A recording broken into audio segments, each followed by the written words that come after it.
Now, before we get to this next story, we just have to say that we don't really like reporting on UFO stories. We don't, but something captured on one of our News 4 sky cams last week, there it is right there, is now taking social media by storm. News 4's Spencer Humphrey goes in search of answers as to what it might be. Snow in addition to all of that. It was no more than a minute into News 4's 9 o'clock newscast last Friday night when forewarned Storm Team meteorologist Aaron Brackett hit the green screen and did something he's done countless times over his 15-year career. And a lot of times, I start out with a sky cam. Friday, he showed a sky cam near Penn Square Mall pointing northwest. 7-day forecast moving when something caught his eye. I wonder what that is right there. That's pretty interesting.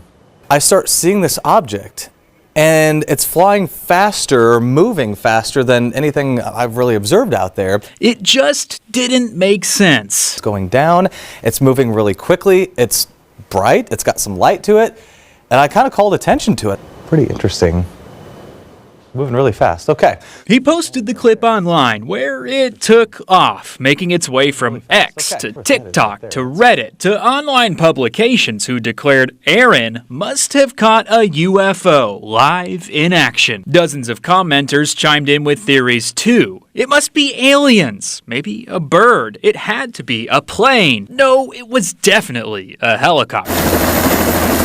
We showed it to Chopper 4 pilot Mason Dunn. At first, I thought it might be a spotlight from the ground, maybe the rotating beacon at an airport, but it doesn't look like that to me, so I have no idea what it is. One thing he is sure of. I'm pretty confident that it wasn't a plane or a helicopter. The physics just wouldn't make sense. That light is moving very fast. Even faster than an airplane would. If it were a plane, it would have taken longer. Now, I've seen comets and things falling, from the sky during the night when you're flying. So that's it. It must have been something in space. We took that theory to astronomer Wayne Harris Wyrick. I first start to think, is that a possible meteor? Because they do enter the atmosphere.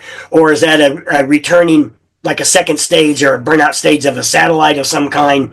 And there's certain things you look for. It didn't fit any of those at all. Plus, Friday wasn't exactly stargazing weather anyway. It was mostly cloudy that night. You would have heard noises and you would have had reports of it.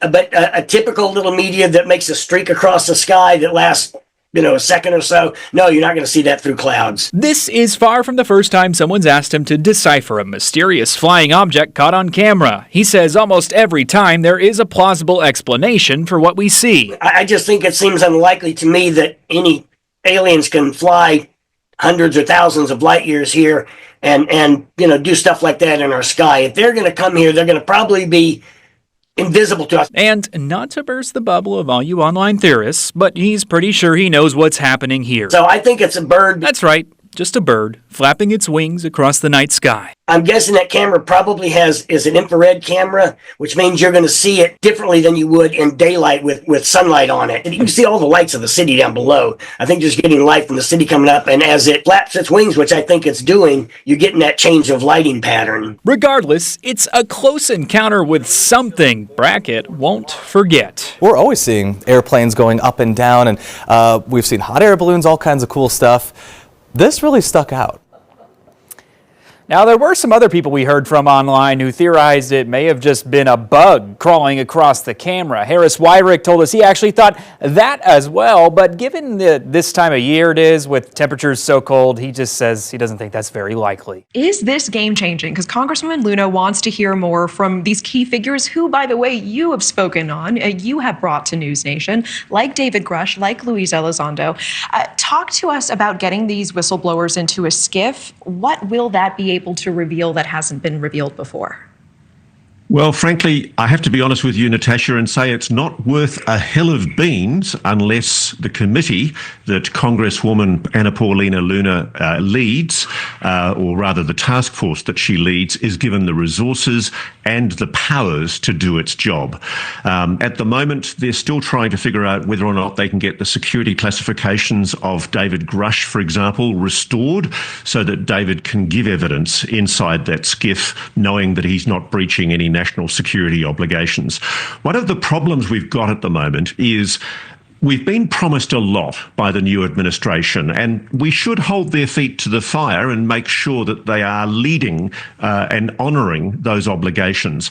But the simple fact is, at the moment, Anna Paulina Luna's task force, it's a 6-month task force. She's pledged to look at not just UAPs, but also investigate the assassination of JFK and the release of those files, organise the release of the Epstein files, investigate Martin Luther King and RFK's murders as well. And frankly, I don't think there's much chance of her doing that within the 6-month period. She doesn't even have the powers of subpoena. They have to come from the actual Oversight and Accountability Committee Chairman, James Comer.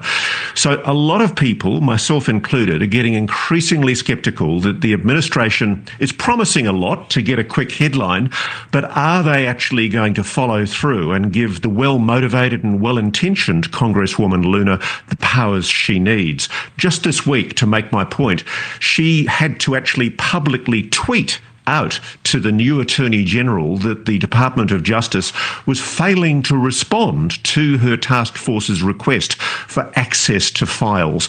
And she was resorted to actually having to publicly tweet her frustration to Pam Bondi, the new Attorney General, that essentially they're not getting a response from the Department of Justice. So a lot of talk, a lot of jaw, but are we going to see any action? I think we're entitled to be sceptical.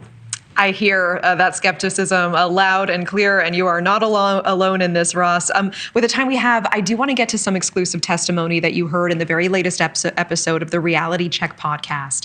An underwater explorer describing a strange circular structure on the floor of the Baltic Sea appearing to look like the Millennium Falcon from Star Wars. Let's take a listen together. It's 60 meters. And for me and Peter and all the other crew members, we have never ever seen anything big like that. Yeah, apparently measuring just under 200 feet. So tell us more about what's being called the Baltic Sea anomaly. What's exciting about this object, and this is what Dennis Asberg, a well-known underwater explorer, tells me in this edition of Reality Check, is it's not just that it's a solid object. It's the fact that it's an object that appears to show signs from the scans that they've done of human cutting. Somebody's manipulated that object and cut shapes into it. There are square-shaped edges, exact 90-degree angles. There are etches that look like squares leading into some kind of doorway. So there is a suggestion that this object is somehow some kind of constructed object. Nobody's saying it's a spaceship. Mr. Asberg is not saying that. He's never said that, and he's been mocked for ever. You know, a lot of people have tried to debunk him for suggesting that, which he never did. What is a possibility, I think, is that this is something that has fallen from the orbit, or more importantly, maybe it's something that was there before the Baltic Sea filled in, which would be very interesting, Natasha, because the last time the Baltic Sea was empty was about 15,000 years ago, well before known human civilization.